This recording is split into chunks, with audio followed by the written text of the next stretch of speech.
আল্লাহ যদি বলে বান্দা কি এমন পাইলা দুনিয়াতে যে জিনিসের জন্য আমি রহমান থেকে তোমার আলাদা করে দিল? মা গররাকা বিরব্বিকাল কারীম, বান্দা কোন জিনিস আমি রহমান থেকে তোমার আলাদা করে দিল বলো না একটু। হাসরের মাঠে যদি আল্লাহ এতটুকু জিজ্ঞাসা করে যে বান্দা তোমার তো আমি জবানটা দিয়েছিলাম, এই জবান দ্বারা কত বন্ধুকে ডাকলা, কত ভাই, কত আত্মীয় স্বজন, সবাই তো খুশি হইল, কিন্তু আমি মাওলা কি একটা বারো আল্লাহ ডাকার মতো অধিকার রাখি নাই? আল্লাহ তাআলা যদি এতটুকু বলে যে বান্দা তোমাকে তো আমি চক্ষু দান করেছিলাম, তুমি দেখেছ অনেক বান্দাকে আমি চক্ষু দেই নাই, কিন্তু তোমারে তো আমি দিয়েছিলাম, এই চোখ দিয়ে কত নর্তকী দেখেছ, কত গান, কত জিনা, কত বেবিচার, এত কিছু দেখার পরও তাহলে বান্দা আমার কোরআনকে একটাবার দেখার মতো আমি অধিকার রাখি নাই? আল্লাহ যদি এতটুকু বলে যে বান্দা এই হাত তো আমার দেওয়া নিয়ামত, হাত দ্বারা কত কাজ করলাম, কিন্তু আমি মাওলা কি একটাবারও এই হাত দ্বারা মানুষের খেদমত করার অধিকার রাখি নাই? আল্লাহ যদি বলে বান্দা এত কিছুর বিনিময়ে আমি মাওলা কি একটা সিজদা পাওয়ার উপযুক্ত ছিলাম না? শুধুমাত্র খাবার, ঘুম, পেশাব করা আর যৌন চাহিদা এর নাম জীবন না।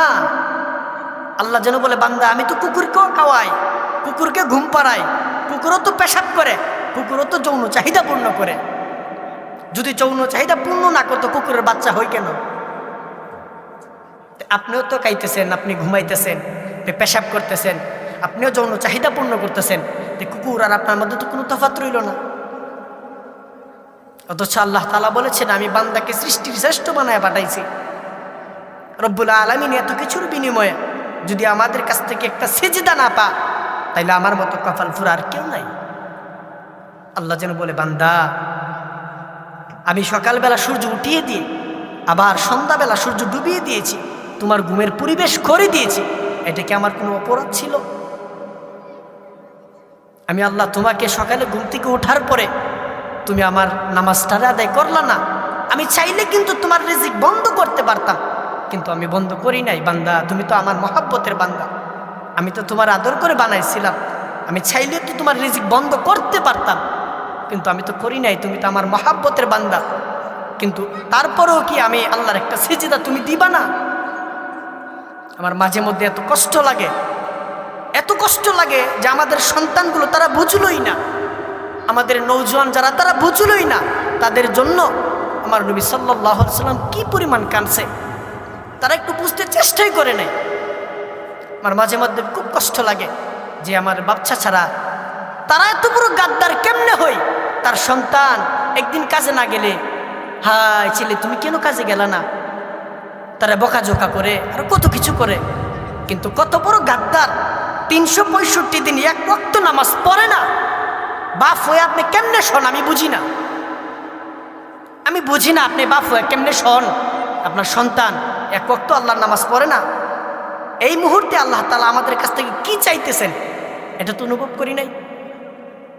আল্লাহ তো দুনিয়াকে বুক করার জন্য পাঠাই নাই। আল্লাহ তাআলা বলেছেন আফাহাসিবতুম আন্নামা খলাকনাকুম আবাসা ওয়া আন্নাকুম ইলাইনা লা তুরজাউন। আল্লাহ বলে বান্দা দুনিয়া তো আমি বুক করার জন্য পাঠাই নাই, তুমি ধারণা করতেছো যে আমি তোমাকে দুনিয়াতে পাঠায়া ছাইরা দিছি? তুমি কি আমাকে মনে করতেছো যে আমি একটা ফ্যাক্টরি, যে একটা সাবান বানাইলাম অথবা একটা বিস্কুট বানাইলাম, এটা বাজারে ছেড়ে দিলাম, বাজার থেকে রানী দিয়া গেল, পাকশিমুল গেল, দামুরা গেল, বিভিন্ন এলাকায় গেল, কোম্পানির মালিক খবর রাখে না, কিন্তু আমি আল্লাহ তো তোমারে বানাইছি, আমি তো তোমার উপর আয়ত্ত রাখি। আল্লাহ যেন বলে বান্দা দেখো না একটা যুবক ছোট্ট বাচ্চা একটা ঘুড়ি উড়াই, সে তো গুড্ডি ছাড়ে কিন্তু নাটাই তো ছাড়ে না, আবার যখন সন্ধ্যা গুনি আসে আবার গুড্ডি গুনতে গুনতে গুনতে গুনতে ও গুড্ডি তার কাছে নিয়ে আসে। ঠিক আল্লাহ তাআলা বলছে বান্দা তোমাকেও একটা 60 বছরের জীবন আমি দিয়েছি, এই 60 বছরের জীবনের পরে আমি আবার রবের কাছে ফিরে আসতে হবে। কিন্তু আমরা তো দুনিয়া বুক করার জন্য আসছি, শুধু রং তামাশা, বিভিন্ন নাজায়েজ কাজ, গুনাহ, নাফরমানি, এগুলাতে নিয়ে পড়ে আছি। আমাদের যুবকরা এত নষ্ট হয়ে যাচ্ছে, মাঝে মধ্যে তাদের চেহারার দিকে তাকায় দেখো যে কতদিন আল্লাহকে ডাকে না, কতদিন সেজদা দেয় না। আর আপনি নাফরমান বাপ, আপনি চিন্তাও করেন না যে আমার ফুলা ভাত খাইতেছে, সব কিছু করতেছে, কিন্তু এ কেন মালিকের সেজদা দিবে না? আপনি তো 500 টাকা ধরাই দিচ্ছেন, হুজুর একটু দোয়া করেন, ইমাম সাহেবের কাছে গিয়ে এখন হুজুর একটু দোয়া করেন আমার ফুলাগো লাগিয়া। কিন্তু কার জন্য দোয়া চাইলেন? স্বার্থপর ছেলের জন্য, যে এক ওয়াক্ত নামাজ পড়ে আপনার জন্য দোয়া করে না। তার মতো গাদ্দার তো কেউ নাই। আপনি কারে মানুষ করতেছেন আমার বলেন? আর আমাদের বাপ চাচার তো শেষই, 60 বছর হয়ে গেছে এখনো পর্যন্ত বিড়ি ছাড়তে পারে না। আপনি বলেন কোন যুক্তিতে যে বিড়িটা খাওয়া সওয়াবের বিষয়? বলেন আমার, আমিও খাইব প্রয়োজনে। এমন একটা হাদিস দেখান যে সুবহানাল্লাহ বললে আসমান এবং জমিনের মধ্যবর্তী জায়গা নেকি দ্বারা পরিপূর্ণ করে দিব। এমন একটা হাদিস আমার দেখান যে বিড়ি খাইলে এমন সওয়াব পাওয়া যায়। আমারে বলেন। দূরে গিয়ে আলগাত গিয়ে আমরা বদনাম করেন না। এখনো বলবেন, আমি উত্তর দিয়ে যাব আপনাকে। আমি বসলাম, আপনি বলেন। আল্লাহ তাআলা বলেন, আমি তো সব কিছু সৃষ্টি করছি। একটা কুকুর, একটা ছাগল দেখতে বরাবর না হুজুর? কুকুর আর ছাগল বরাবর না? কুকুরকে কে সৃষ্টি করছে? আল্লাহ। ছাগলকে? আল্লাহ। আচ্ছা, কুকুরের গোশত খাওয়া হালাল না হারাম? হারাম। কে করেছে? আল্লাহ। ছাগলের গোশত খাওয়া হালাল না হারাম? হালাল। কে করেছে? আল্লাহ বলার কারণে আপনি ছাগলের গোশতকে হালাল ভেবে খেয়েছেন। আল্লাহ বলার কারণে কুকুরের গোশত হারাম আপনি ছেড়ে দিলেন। তাহলে আল্লাহ বলার কারণে সুদ কেন ছাড়তে পারলেন না? আপনি বলেন আমারে। আল্লাহ বলেছেন সুদ হারাম, হালাল বাইয়া হারামার রিবা, হুজুর আছে না? তা সুদ যে হারাম আপনি ছাড়তে পারলেন না যে? কোন যুক্তি দিবেন আমার সাথে? আপনি আসেন, আমি বসলাম। আল্লাহ বলেছে আপনি ছেড়ে দিলেন। ডাক্তার বলার কারণে আপনি গোশত ছেড়ে দিলেন। ডায়াবেটিস, কত সমস্যা, এটা খাইতে পারবেন না, ওইটা খাইতে পারবেন না, মরণের কত ভয়। আল্লাহ বলার কারণে ছেড়ে দিলেন না, কিন্তু ডাক্তার বলার কারণে ছেড়ে দিলেন। কিন্তু আমি কসম করে বললাম, কোনো ডাক্তারের শুদ্ধ গোষ্ঠী আপনারা বাঁচাইতে পারবে না যদি আল্লাহ নিয়ে যায় আপনাকে। ডাক্তার বলে দিছে আপনি ছেড়ে দিলেন গোশত, ডাক্তার বলছে আপনি সব ছেড়ে দিলেন, কিন্তু আরশে আজিমের মালিক বলার কারণে সুদ কেন ছাড়তে পারলেন না? ঘুষ কেন ছাড়তে পারলেন না বলেন? 60 বছর হয়ে গেছে এখনো পর্যন্ত সুদ হারাম। এখনো ব্যবসার মধ্যে আমরা কম দেই, ওজনে কম দেই, ধোঁকা দেই। অথচ আল্লাহ নবী বলেছেন, তিরমিজি শরীফের হাদিসে আছে, আমার উম্মতরা যারা ধোঁকা দিবে একজন আরেকজনকে, সে আমার উম্মতের অন্তর্ভুক্ত না। কি করলেন গোটা জীবনে? কি করলেন বলেন? কিছুই তো করলাম না। শুধু মনে রাখতে হবে, আল্লাহ তাআলা প্রত্যেকটা অঙ্গকে সৃষ্টি করেছে দুনিয়া উপার্জনের জন্য। কিসের জন্য? দুনিয়া উপার্জনের জন্য। হাত, পা, অঙ্গ প্রত্যঙ্গ সব দুনিয়া উপার্জন, দুনিয়া ভোগ করবেন। কিন্তু আল্লাহ যেন কসম করে বলে, বান্দা, কপালটা আমি বানাইছি শুধুমাত্র আমি মালিকের সিজদার জন্য। কিন্তু আমি আপনি সিজদা দিয়েছি? সারাদিন এক ওয়াক্ত নামাজ আমরা পড়লাম না। আমাদের মতো গাদ্দার আর কেউ নাই। আমি তো স্পষ্ট এখন আমি গাদ্দার বলি যদি নামাজ না পড়ে থাকি। আমি সব এলাকায় গুলি, আমার এলাকা তো আমি বলছি, আমার নাম ভুলেছেন, আমি ইয়ামিন আহমদ। আমি বললাম আমি রানী দিয়া 10 বছর পড়াশোনা করছি, কিন্তু আমি দিল ফুলা একটা কথা বলতে পারবো, একটা কথা বলবো, যে সুদের টাকায় দান করলে কবুল হবে না কোনোদিন না, দুন্তান্নকে না। আমি বললাম এটা প্রমাণ করে দিয়েন। শুধুমাত্র সুদের টাকায় প্যান্ডেল হইব, বাতি হইব, ঘরের আসবাবপত্র হইব, সোফা, কাঠ, পালং এগুলো হইব, কিন্তু সুদের টাকায় কবুল হবে না, দুন্তান্নকে না। আমি বললাম কিস্তির টাকায় কবুল হবে না। 2 নম্বরে 6 নম্বরে ব্যবসা করছেন, ওইটাতে টাকা নিয়ে দান করছেন, দান কবুল হবে না, কিন্তু জিনিস হয়ে যাবে। কি হয়ে যাবে? জিনিস হয়ে যাবে, কিন্তু কবুল হবে না, দুন্তান্নকে না। আমি বললাম 70 বছর হয়েছে, 80 বছর হয়েছে, কোনো মসজিদের মধ্যে যদি ইমাম সাহেব আলোচনা করে সুদের বিরুদ্ধে, পরবর্তী তার চাকরি শেষ। এখানে কোনো আমি রাজনীতির মাহফিলের জন্য আসি নাই যে আপনি আমার ভোট দিতেন না, খারায় মতেন আর বয়া মতেন, আমার ভোট দিলে তো আমি জনপ্রিয়তা। আপনার মতো গাদ্দারের জনপ্রিয়তা আমার দরকার নাই যদি সুদ খান আপনি। আপনার মতো গাদ্দারের জনপ্রিয়তা আমার দরকার নাই যদি আপনি নামাজ না পড়েন, মালিকের সেজদা না দেন। আপনি ভোট না দিলে আবার কি? আমি কেন ভোট চাইতে আসছি? শুধু এতটুকু একটা কথা বুঝাইতে আসছি। আপনার একটা জিনিস কইলে বুঝবেন, শুধু একটা বিষয় বুঝাইতে আসছি। এই দেখছেন না পোস্টারটা? দেখছেন আপনারা পোস্টারটা? দেখা যাচ্ছে ভাই, এই দুনিয়ার এই উপরে পিঠটা কত সুন্দর সুন্দর করে সাজানো না? যে কত সুন্দর ডিজাইন, ডিজাইন, এদিকে ডিজাইন, কত সুন্দর করে। আল্লাহ তাআলা বলেন, ইয়ালামুনা যাহিরাম মিনাল হায়াতিদ দুনিয়া ওয়া হুম আনিল আখিরাতি হুম গাফিলুন। আল্লাহ যেন বলে, বান্দা, দুনিয়ার উপরের পিঠ, দুনিয়ার উপরের ঘর, দুনিয়ার উপরের অংশ অংশ আমরা সাজাইতে সবাই ব্যস্ত, কিন্তু উপরের পিঠটা দিয়ে একদম সাদা, একদম কালি। আল্লাহ যেন বলে, বান্দা ইয়ালামুনা যাহিরাম মিনাল হায়াতিদ দুনিয়া, আমরা সবাই দুনিয়ার উপরের অংশ সাজাইতে সবাই ব্যস্ত, কিন্তু কসম আল্লাহর, মাটির নিচে আর একটা ঘর আছে, তার নাম কবর, এটাকে দিয়ে আমরা সাজাইলাম না। এ বিষয়ে আমরা এত গাফলতি কেন বলেন? আপনি কোন যুক্তি দিবেন বলেন? আমি তো স্পষ্ট বলবো, আপনার সন্তান যদি কলেজ ভার্সিটিতে পড়ে অসুবিধা নাই, কত সুন্দর করে কথা বলে, আঙ্কেল কেমন আছেন, ভালো আছেন, কিন্তু এত বড় গাদ্দার এখনো দাঁড়ায় পেশাব করে, এত বড় গাদ্দার এখনো নামাজ পড়ে না। আপনি কোন যুক্তিতে আপনার সন্তানকে ভদ্র সন্তান বলেন? আমি তো গাদ্দার বলবো, গাদ্দার আমি বলবো। আপনার সন্তান যদি ফজরের নামাজ না পড়ে থাকে, গাদ্দার। হুজুর, আমাদের সমাজের অনেক মানুষ 100 টাকা 200 টাকা 1 লাখ টাকা দান কইরা এরা বলে কি যে আমরা তো 50 জন ইতিম বাচ্চা খাওয়াইছি, তো কি 50 জন ইতিম বাচ্চাদের জান্নাত কিনে লাইছেন? এত সোজা? আপনি বলেন 1 টাকা দান করার, লক্ষ টাকা দান করা, এটা শুধুমাত্র সদকা দান করার সওয়াব পাইলো, কিন্তু নামাজ রোজা বুঝেন নাই আপনি? আমি এখনো বললাম, আপনি যদি আজকে 1 লক্ষ টাকা দান করে থাকেন কিন্তু মাগরিবের নামাজ পড়ে থাকেন না, আর আমি যদি মাগরিব পড়ে থাকি, তাহলে আপনার 1 লাখ টাকা চেয়ে দেয় আমার মাগরিব নামাজে উত্তম। আপনি কি 1 লাখ টাকা দিয়ে মাগরিব নামাজের কাফারা দিলাইছেন? কাফারা দিলাইছেন, হয়ে যাবো কাফারা।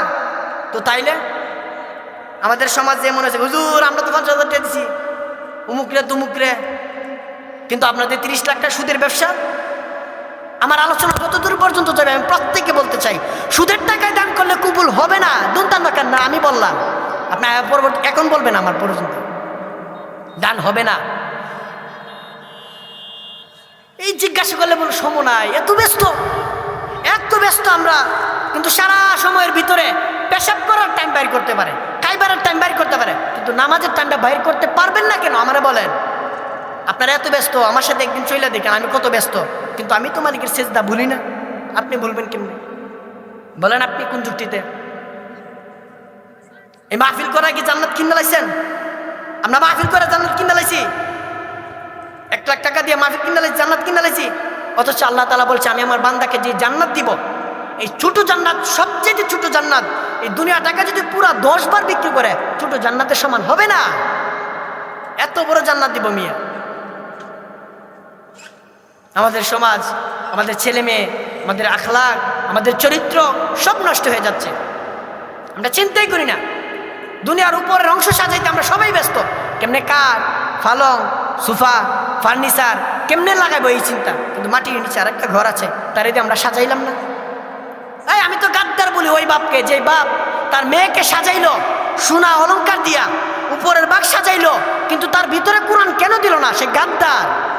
এই জন্য আমি বললাম, আপনার মেয়েটা 14 বছরের 15 বছরের যুবতী মাইয়াটা সাজ্জা বাইরে যেতেছে, টাইট কাপড় পরে যেতেছে, আপনি কিছু বলেন না। আপনার মতো গাদ্দার বাপার কেউ আছে? কেউ নাই। আমি গাদ্দার বললাম? আমি চিনে রাখবেন, আমি বাক্সিমূলের সন্তান। আমি আমার এলাকার সবাইকে বলছি যে সুদকুর, এই সুদকুরের বিরুদ্ধে আমি কথা বলবো, কারণ এই জমিন কার? জমিন কার বলেন আপনারা? আল্লাহর জমিন। কার জমিন? আমি আল্লাহর টাকায় আল্লাহর জমিন আল্লাহর কথা বলবো, আমি কারো কোনো দ্বিধাবোধ করি না। আমার হুজুর সবসময় বলছে, বিশেষ করে আমার ভাই আমার সবসময় 10টা বছর পরামর্শ দিছে, বলছে ইসলামের পথে থাকতে গিয়ে যদি কাউকে খুঁজে না পাও, প্রয়োজনে গাছের শিকড় কামড় দিয়ে ধরে রাখবা, তারপর ইসলাম ছাড়া যাবে না। আমি অনেক জায়গায় আলোচনা করি, আলহামদুলিল্লাহ আপনাদের দোয়ায়। আমারও বলে, হুজুর আপনি যে আলোচনা করেন সুদের বিরুদ্ধে, আপনারা তো দাওয়াত পাইতেন না। আমি বলি, আমি তো দাওয়াতের আশা করি না, কারণ আমি আল্লাহর জমিনে আমি যতদিন আছি ততদিন আমার রিজিক আছে, আমি চলে গেলে রিজিক শেষ। তাইলে আমি কার কাছে মাথা নত করবো? আমি তো কাউরে ডরাই না। এখন তো আমি আসি নাই, আমাকে নিয়ে আসা হয়েছে, অতএব আমি আমার বক্তব্যে কোরআন হাদিসের আলোচনা করবো। এখানে কোনো আমি রাজনীতির জন্য আসি নাই, যে আমার আওয়ামী লীগের ভোট না দিলে তো সমস্যা, বিএনপির না দিলে জনপ্রিয়তা দরকার আছে, এগুলো না। আপনি চিন্তা করেন আপনার সন্তান কত বড় গাদ্দার, আর আপনি বাপ হয়ে কেমনে শোন? আমি বুঝি না। আমার এইটাই বসে আছে না যে আপনার সন্তান 365 দিন খুদার একটা সেজদা দেয় না, এর মতো গাদ্দার সমাজে আর কেউ নাই। আমরা আমাদের সন্তানের কোনো চিন্তা করি না। আপনি জানেন আমাদের নবী সাল্লাল্লাহু আলাইহি সাল্লাম আমাদের জন্য কত কষ্ট করছে? আমার একটা বিষয় দিলে খুব করাঘাত করছে। আমি মাঝে মধ্যে এই কথাটা বলি, নিজেই বলি আর কাঁদি। হাই নবী যেন কি বলল। আল্লাহ তাআলা বলেছেন যাদেরকে আল্লাহর কাছে বসাইবে তাকে নিকটতম মানুষ বলে, কাছের মানুষ বলে। তো আল্লাহ নবী সাল্লাল্লাহু আলাইহি সাল্লাম বলেন আনা মিনাল মুকাররাবিন, আমি আল্লাহর পাশে চেয়ারে বসবো। আল্লাহ তাআলা ডেকে ডেকে বলবেন হাবিব আপনি বসেন না, আপনার জন্য চেয়ারটাকে রেখে দিলাম। আল্লাহ নবী সাল্লাল্লাহু আলাইহি ওয়াসাল্লাম বসবেন না, আল্লাহ বলার কারণে তিনি হাত রেখে দিবেন এরকম ভাবে। আল্লাহ তাআলা বলবেন হাবিব আপনি বসেন না। আল্লাহ নবী সাল্লাল্লাহু আলাইহি ওয়াসাল্লাম তখন বলেন মাওলা আমি বসবো না, আপনি বলার কারণে আমি এটা হাতে ধরে রাখলাম, আমাকে বলছেন এই জন্য ধরে রাখলাম, তবে মাওলা আমি বসবো না। কেন বসবো না? আল্লাহ এই হাসরের কঠিন মাঠে আমার গুনাহগার উম্মত না জানি কোথায় আটকায় ফিরে যায়। মাওলা আমি যদি বসেই যাই তাইলে আমার উম্মতের জন্য কে দৌড়দৌড়ি করবে? আমার উম্মতের জন্য কে দৌড়দৌড়ি করবে? বলেন না আব্বা, আপনি বলেন। আমার নবী সাল্লাল্লাহু আলাইহি সাল্লাম আমাদের জন্য কত কাঁদছে, ভুলে গেলেন? নবী সাল্লাল্লাহু আলাইহি সাল্লাম শুধুমাত্র উম্মতের জন্য পেটের মধ্যে পাথর বাঁধছে। আম্মা জান আয়েশা বলেন রাসূলুল্লাহ সাল্লাল্লাহু আলাইহি সাল্লাম শুধু উম্মতের জন্য এশারের নামাজের পরে দাঁড়াইছে একদম বেলালের আজান পর্যন্ত, ফজরের আজান পর্যন্ত তিনি শুধু কাঁদছে আর একটা আয়াত বারবার পড়ছেন। আল্লাহ নবী বলেছেন ইন তুআযিবুহুম ফাইন্নাহুম ইবাদিক ওয়া ইন তাগফির লাহুম ফাইন্নাকা আনতাল আজিজুল হাকীম।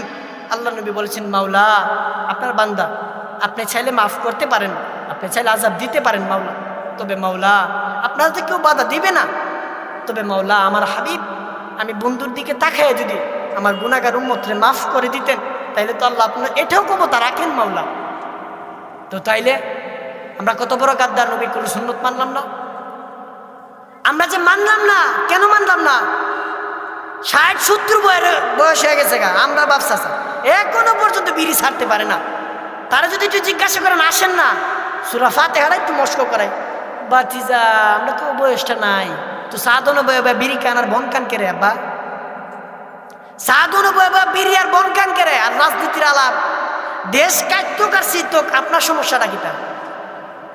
উসমান ভাই যদি আজকে দুনিয়া থেকে চলে যায় রানীদের কেউ কিছুইব, কারো কিছুইব নাকি? উসমান ভাইয়ের ভাই এরা বলবো যে উসমান যেহেতু মারা গেছে অতএব আমরা একসাথে খাবার বন্ধ করে দিব।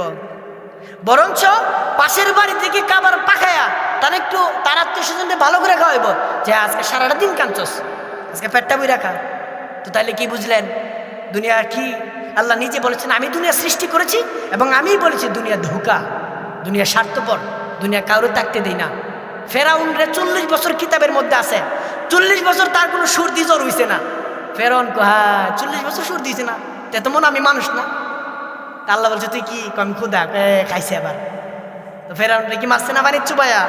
তো তাইলে কি বুঝলেন দুনিয়া থাকতে পারবেন? সামনের গাড়ি অ্যাক্সিডেন্ট করে, পিছনের গাড়ি বল আরে দৌড় বেটা, তোরা অ্যাক্সিডেন্ট করছো তো আমরা কি, আমরা রাস্তা দিয়ে আমরা যাইতে হইব। দুনিয়া বড় ধোঁকা, দুনিয়া থাকতে দেই না। আমি আমার বাবার জন্য কত কষ্ট করেছি, আমরা মেডিকেলের মধ্যে কত কষ্ট করছি, গাঠুরা হসপিটালে অনেক চেষ্টা করছে তারা, কিন্তু মাওলা যেন বলে ইয়ামিন তুমি তো তোমার আব্বারে রাখতে পারবা না, আমরা তো নিয়ে যাব। ডাক্তারে কি বলবে? দুনিয়া ধোঁকা, দুনিয়া কাউরে থাকতে দেয় না, দুনিয়া কাউরে থাকতে দিই না, দুনিয়া কাউরে জায়গা দিবে না, দুনিয়া লাত্তি মেরে ফেলাই দিব আপনারে। তো আপনি কার জন্য এত কিছু সাজাইলেন? দুনিয়ার এত বিটা কার জন্য রাখলেন? সন্তানের জন্য। তা আমি বললাম আপনার সন্তান আপনি মরার পরে একদিনও আপনার জন্য হাত তুলে দোয়া করবে না। কি ভাবলেন যে আপনি মারা যাওয়ার পরে 60 কেজি গুস্ত দিয়া রানী দিয়া সবাই খাওয়াইছে আপনি জান্নাত পাই লাইছেন? তো তাইলে আমার দিয়ে 1 কোটি মানুষ চিনে, আমার বয়ান 1 কোটি মানুষ শুনছে, তার মানে কি আমি জনপ্রিয়তা, আমি জান্নাত পাই লাইছি, আমার কবর আযাব মাফ, আমার কবর আযাব মাফ?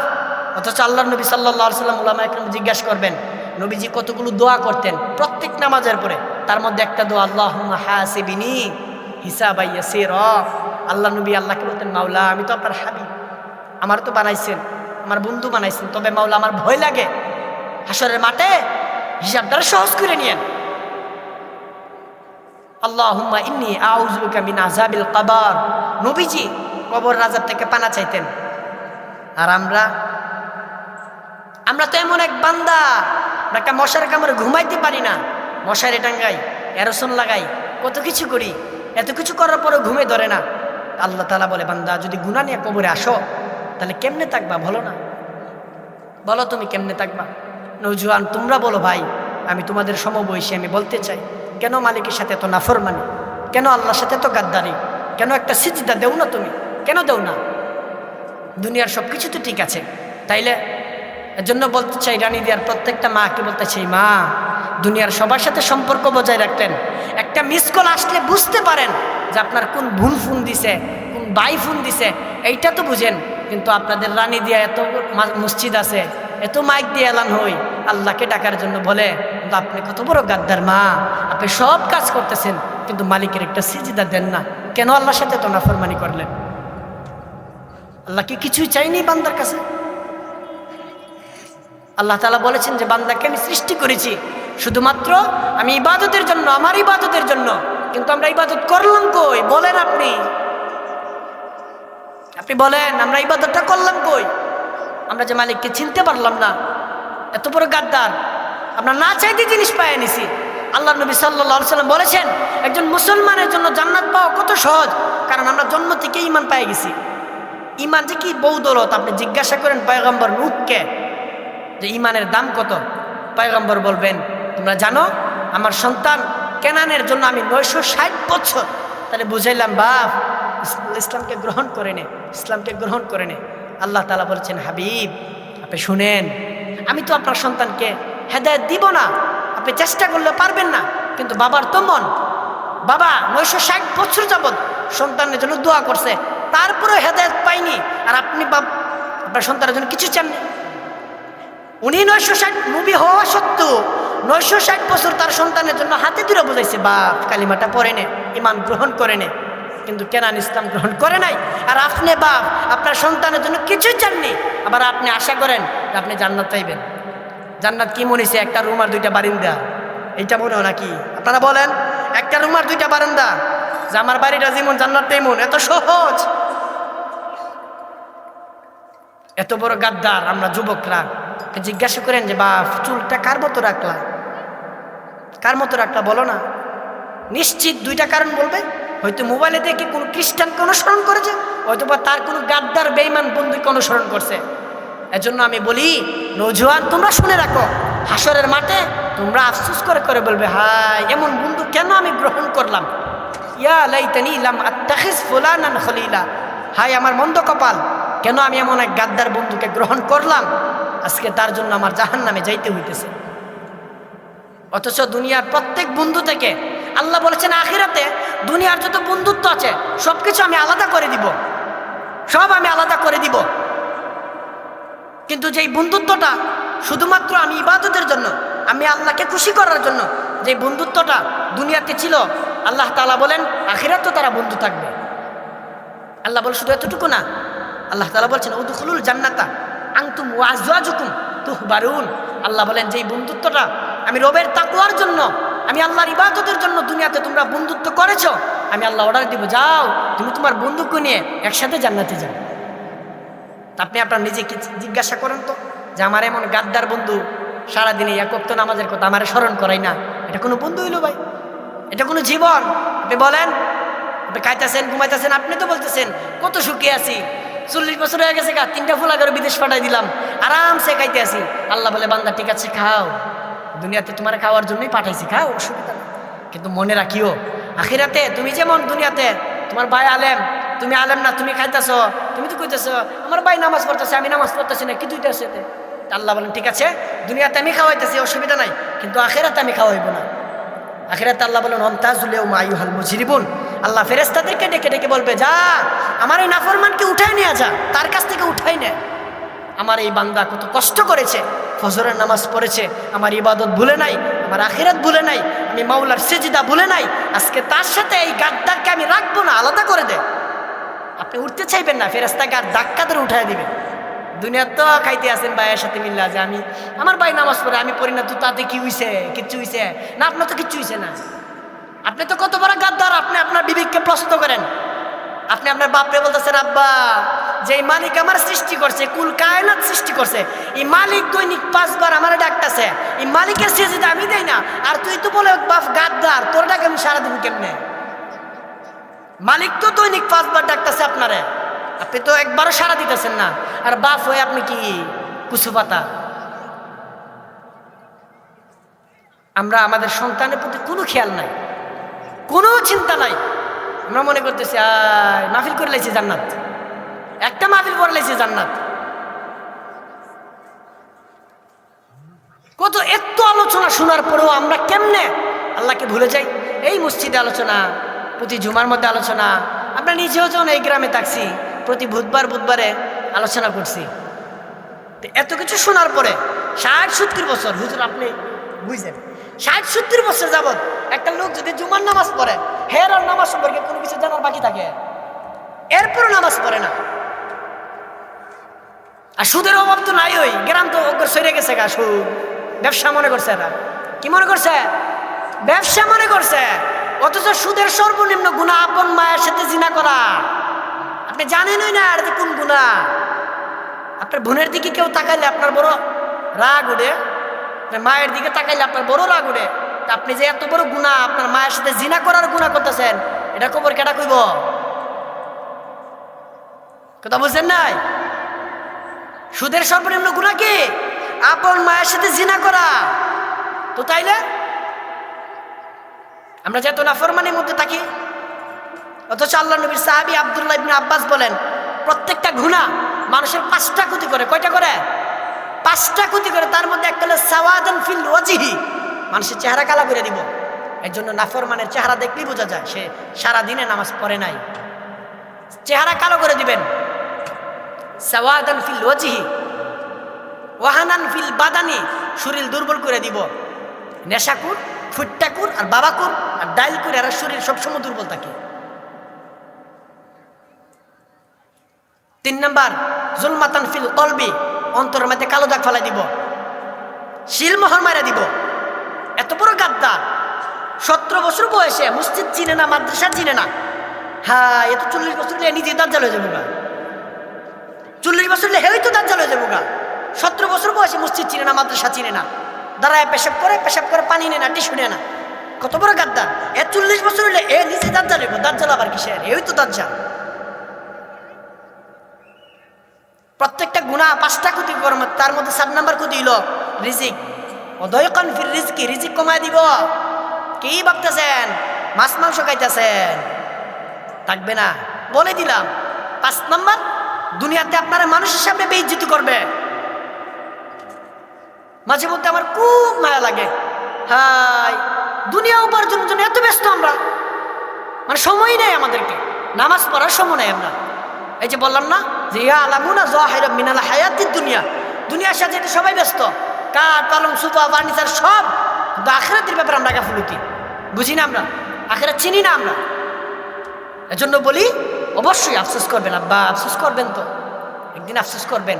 হাসরের মাঠে গিয়ে যখন দেখবেন হায় জাহান্নামের গর্জন, আল্লাহর সেই আওয়াজ, ফেরেশতার গর্জন, সবকিছু যখন সচক্ষে দেখবেন, তখন মাওলার কাছে বলবেন, আল্লাহ এত কিছু হবে মাওলা, আমি তো বিশ্বাস করি নাই মাওলা, এখন তো সচক্ষে দেখছি। আপনি যদি কুদ্দুর সুযোগ দিতেন, আমি গিয়া সেজদা দিয়ে আসতাম, আপনার আনুগত্য করে আসতাম। আল্লাহ যেন বলে, বান্দা আমি চাইলে তো তোমাকে দুনিয়াতেই সেজদা দেওয়াইতে পারতাম, আমি চাইলে তো দুনিয়াতে তোমার আনুগত্য করাইতে পারতাম, কিন্তু আমি যদি দুনিয়াতে তোমার আনুগত্য করাইতাম, তাহলে আমি আর বললাম কেন যে জান্নাত দেব? আমি আর বললাম কেন যে তোমার এত সুন্দর কিছু দেব? যদি আমি তোমার বাধ্য করে সেজদা দেওয়াইতাম, তাহলে তোমার কর্তৃত্ব কি? মানে তুমি কি করলা? আমি তো সব করলাম। আল্লাহ চাইলে পারবো কিনা সেজদা দিতে? পারবো কিনা? এজন্য বলি যুবক, আমরা যে রাত্রিবেলা ঘুমাই, এশারের নামাজ না পড়ে যে ঘুমাই গেলাম, এই চোখ যদি আল্লাহর না মেলে দেয়, এই চোখ যে বন্ধ করলাম, এই চোখ যদি আর না মেলতে পারি, তাইলে বলেন আপনি বাহাদুরি সব কিছু চলে যাবে তো? একটা সন্তানকে মাদ্রাসায় পড়াইতে দেন না, একটা সন্তানকে উচ্চশিক্ষিত করতেছেন না, কলেজ ভার্সিটিতে পড়েন, আমাদের কোনো অসুবিধা নাই তো। কিন্তু আল্লাহ নবী বলেছেন, তলাবুল ইলমি ফারিদাতুন আলা কুল্লি মুসলিম। এক সন্তানকে দ্বীনের অংশ শিখান সবার জন্য। কলেজ ভার্সিটিতে পড়েন, অসুবিধা নাই তো। কিন্তু আমাদের কথা হলো একটা সন্তানকে মাদ্রাসাতে দেন। আজকে এখানে বসা আপনাদের এলাকার বরকত, আপনাদের হুজুরদের বরকত। আমি কিন্তু রানীদের ছাত্র, একটানা 10 বছর। তো কি বুঝলেন? আলহামদুলিল্লাহ, আপনাদের দোয়ায় হুজুর জানে, হুজুর আমার ভাই, 10টা বছর আমার প্রতি অনেক মেহনত করছে, অনেক দোয়া করছে। আজকে আপনাদের দোয়ায় বিভিন্ন অঞ্চলে মাহফিল করি। এটা কোনো বয়ান, এটা কোনো নিজের বরত্ব না, কিন্তু একটা কথা বলতে চাই যে মাওলার দরবারে আল্লাহ যতদিন না পর্যন্ত আমার মাধ্যমে দিনের দাওয়াত মানুষের কাছে পৌঁছে, আল্লাহ তুমি আমার নিও না, মাওলা আমার নিও না, এই দোয়া করি আমি সবসময়। প্রয়োজনে মাহফিল করবো না, ময়দানে নামবো না, মানুষের দুয়ারে দুয়ারে তাবলীগের লোক নিয়ে যায় দিনের দাওয়াত পৌঁছে দিব। এত মাদ্রাসা থাকার কারণে, রানীদের এত বড় মাদ্রাসা থাকার কারণেই আল্লাহ রানীদের মানুষের আল্লাহ ইজ্জত বাড়াই দিছে। তো এত কিছুর মধ্যে কিছু নাফরমান তো অবশ্যই আছে, ওই ভালো লোকের মাধ্যমে হ্যাঁ বেঁচে গেতেছে গা, কিন্তু আখিরাতে তো বাঁচবেন না আব্বা। আল্লাহ যেন ডাক দিয়ে বলবেন মুমতাজুল ইয়াউমা আইয়ুহাল মুজরিমুন, যাও যারা দুনিয়াতে নাফরমানি করছো আমার বান্দাদের কাছ থেকে, নেককার বান্দাদের থেকে উঠে যাও, উঠে যাও, তুমি দূরে যাও। তো তাইলে এজন্য আল্লাহ নবী সাল্লাল্লাহু আলাইহি সাল্লাম তার সাহাবীকে বলেছিলেন যে 5টা কাজ করবা। প্রথমত কাজ আলেম হইবা। কি হইবা? আলেম। যদি তে না পারো তাইলে আলেম বানান, ফুত নাতি করে বানান, মাদ্রাসাতে দেন। কথা বুঝছেন নাই? আপনাদের এখানে মাদ্রাসা নাই? আলহামদুলিল্লাহ, এত বড় মাদ্রাসা, পাশাপাশি আমার ভাইয়ের অনেক ভালো মাদ্রাসা, আলহামদুলিল্লাহ। এই মাদ্রাসার সফল সুযোগটা কি জানেন? আপনার সন্তান চাইলে কোরআন শিক্ষার পরে স্কুলে পড়তে পারবে। আমি একদিন গিয়েছিলাম যে হুজুর আপনার মাদ্রাসায় হাই স্কুলের ছাত্র আছে না?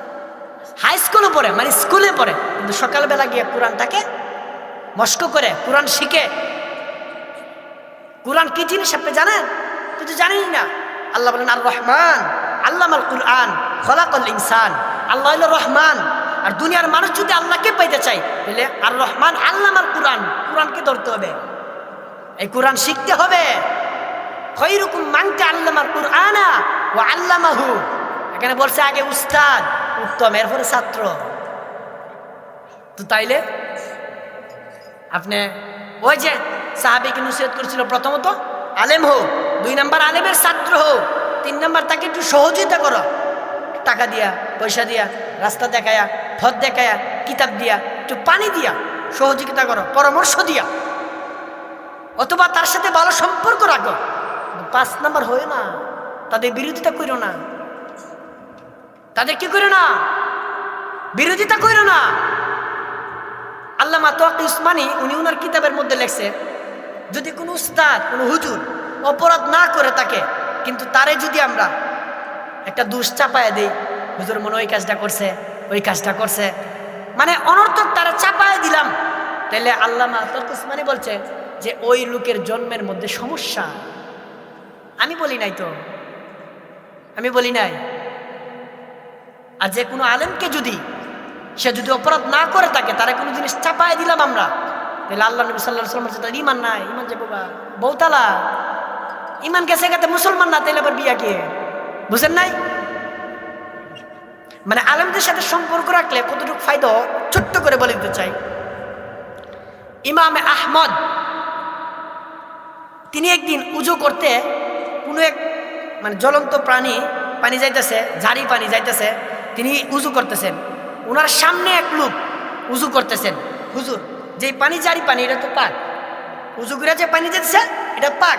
তো উনি উজু করার আগে ওই লোকটা উজু করতেছে, চিন্তা করতেছে আমি উজু করার পর পানিটা এত বড় ইমাম সাহেবের সামনে দিয়ে যাইব, এটাকে উনি বিয়াদবি মনে করছে, অথচ এটা পাক না পাকের মাসালা না, বিয়াদবি মনে করছে। ওই জন্য তিনি উঠে হুজুরের পিছনে গিয়ে উজু করতেছেন, যে যাক এত বড় হুজুর মানুষ, বুজুর্গ মানুষ, ইমাম সাহেব মানুষ, ওনার উজুর পানি যদি আমার শরীর দিয়ে বায়া যায়, আমার সামনে দিয়ে যদি বায়া যায়, তাহলে এই বরকতে আল্লাহ আমার মাফ করতে পারে কি না?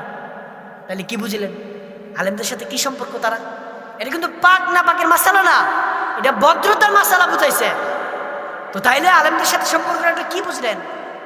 আমার সাথে আমরা এলাকার কতগুলো, আমার হুজুরও জানে, কতগুলো ছেলে মানে তারা বুঝায় আমার সাথে আনি, আমার সাথে বিভিন্ন জায়গায় জন্য নেই, তো আমার যে তো মহব্বত করে হুজুরের সাথে আইসি, তার মানে স্পেশাল মানুষ, তারও চা খাওয়া, ঠান্ডা খাবার।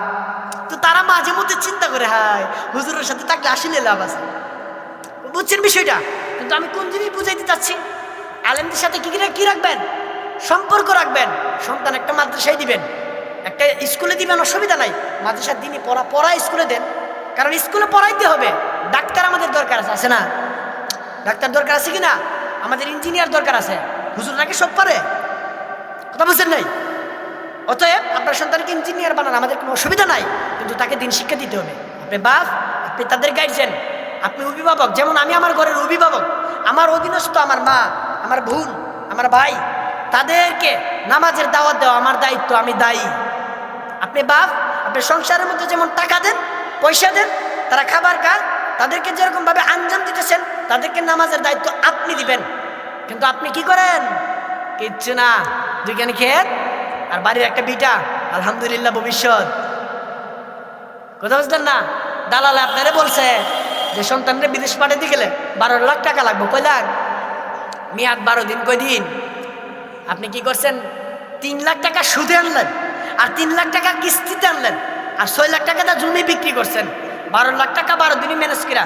ছেলে ফ্লাইট ইতালি গেছে গা, আপনি তো দোহানে কইছেন এ কপাল খুলছে। আমার ছেলে তো ইতালি, আমার ছেলে কই? ইতালি।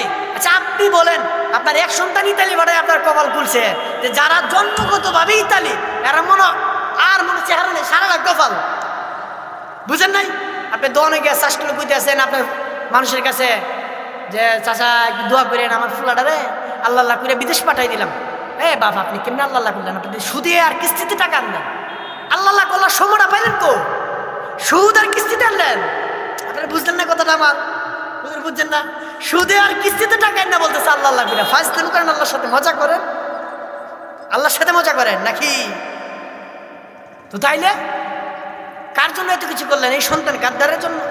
তো নামাজ পড়ে না, এই নামাজের কথা বলেন না দি কেন? আপনি মনে করতেছেন আমি তো নামাজ পড়ি, বাস আলহামদুলিল্লাহ জান্নাত পাই লাইছি, আলহামদুলিল্লাহ জান্নাত পাই লাইছি ফুলা করে। আমাদের বাচ্চাদের শেষ যে আকাঙ্ক্ষা 60-70 বছর প্লাস হুজুর, হেরার আশাটা, হাই নাতি গো বিয়া যদি খায় যেতে পারতাম, নাতি গো বিয়া যদি খায় যেতে পারতাম, আকাঙ্ক্ষাটা করার জন্য। আমাদের যুবকদের দিকে তাকাইতে আমার বড় মায়া লাগে। চুলগুলো খ্রিস্টানের মতো লাগে, যে কি জামা পরে, টাইট ফ্যান পিনদে, সিরা ফ্যান পিনদে, টাকা দিয়া বাজারে কি বলে সিরা ফ্যান দেন। আরে আছি কি বলেন আপনি? কোন যুক্তিতে? মেন্টাল আর মাথা খারাপ আমি মনে করি। আমি তো ডাইরেক্ট বলি মাথা খারাপ। টাকা দিয়ে দোকানে গিয়ে বলে হুজুর সিরা ফ্যান দেন। আরে কি আছি তোর তো সিরতে মন চা বালা ফ্যানটা সিরালা। কথা বুঝেন নাই? বিভিন্ন এলাকায় দেখা যায়, বিভিন্ন অনুষ্ঠানের মধ্যে, নগ্ন অনুষ্ঠান, বিয়ার মধ্যে 1 লক্ষ টাকার গিফট, এই গায়ে হলুদের এই নগ্ন অনুষ্ঠানের মধ্যে কার জন্য সাজাইলাম আমরা? শুধুমাত্র সোসাইটি, সমাজ যে অমুকের ফুলার বিয়ার মধ্যে আনছে, আমরা যদি না আনি তাহলে সমস্যা না? কিন্তু আপনি চিন্তা করেন, এই একদিনের রাতের জন্য আপনার বিবি, যেই বিবি কোনোদিন আপনারা সাজসজ্জ পাবে, আপনার একটু আনন্দ করে নাই, সুন্দর চেহারা দেয় নাই, এই নগ্ন অনুষ্ঠানের জন্য সকাল থেকে সাজা শুরু হয়ে গেল। মানে সারা জীবন যত গুনাহ করছে, এই নগ্ন অনুষ্ঠানের দিন তার চাইতে বেশি গুনাহ করে। আর যুবকরা তো ইয়াবা, মদ, গাঁজা, এগুলো তো বুঝেন না কতটা? একদিন নগ্ন অনুষ্ঠানের জন্য তারা কত নর্তকী, কত কিছু করে। আমি এই জন্য বলি, আব্বা যদি আপনারা টাকা খরচ করতে চান, যে আমাদের তো অনেক টাকা, যে এতলা টাকা কেমনে খরচ করুন,